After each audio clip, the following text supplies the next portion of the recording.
किसान भाइयों, किसान साथियों, स्वागत है आप सभी का आपके अपने YouTube चैनल पर। किसान भाइयों, जानते हैं आज के गेहूं के ताज़ा भाव किस प्रकार से चल रहे हैं। इससे पहले अगर आपने अभी तक चैनल को सब्सक्राइब नहीं किया है तो चैनल को सब्सक्राइब कर लें और साथ में बेल आइकन की घंटी को दबा दें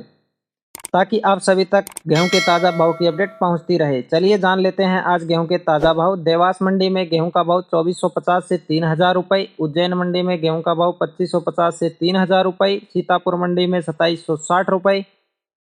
डबरा मंडी में गेहूं का भाव 2710 रुपये, बीना मंडी में गेहूं का भाव 2700 से 2870 रुपये, ललितपुर मंडी में गेहूं का भाव 2550 से 2600 रुपये, शाहजहाँपुर मंडी में गेहूं का भाव 2780 रुपये, हरदा मंडी में गेहूं का भाव 2680 रुपये,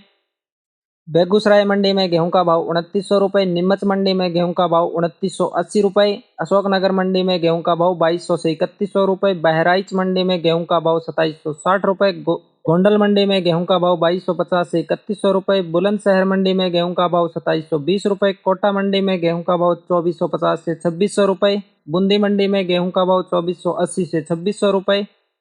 नरेला मंडी में गेहूं का भाव 2360 से 2380 रुपये, लॉरेंस मंडी में गेहूं का भाव 2890 रुपये, खुर्जा मंडी में गेहूं का भाव 2750 रुपये, उझानी मंडी में गेहूं का भाव 2800 रुपये, देवास मंडी में गेहूं का भाव 2750 रुपये, निमरानी भाव 2830 रुपये, मालनपुर में भाव 2780 रुपये, नागपुर में गेहूं का भाव 2890 रुपये, कोलकाता में गेहूं का भाव 3050 रुपये, हैदराबाद में गेहूं का भाव 3150 रुपये, पटना में गेहूं का भाव 2930 रुपये, वाराणसी में गेहूं का भाव 2940 रुपये, आगरा में गेहूं का भाव 2870 रुपये, अहमदाबाद में गेहूं का भाव 2870 रुपये, सूरत में गेहूं का भाव 2950 रुपये, पीलीभीत में गेहूं का भाव 2870 रुपये, रायपुर में गेहूं का भाव 2830 रुपये, बिलासपुर में गेहूं का भाव 2820 रुपये, दुर्ग में गेहूं का भाव 2830 रुपये, औरंगाबाद में गेहूं का भाव 3040 रुपये, अहमदनगर में गेहूं का भाव 3070 रुपये, भिवानी मंडी में गेहूं का भाव 2730 रुपये, गेहूं मिल डिलीवरी का भाव 2760 रुपये।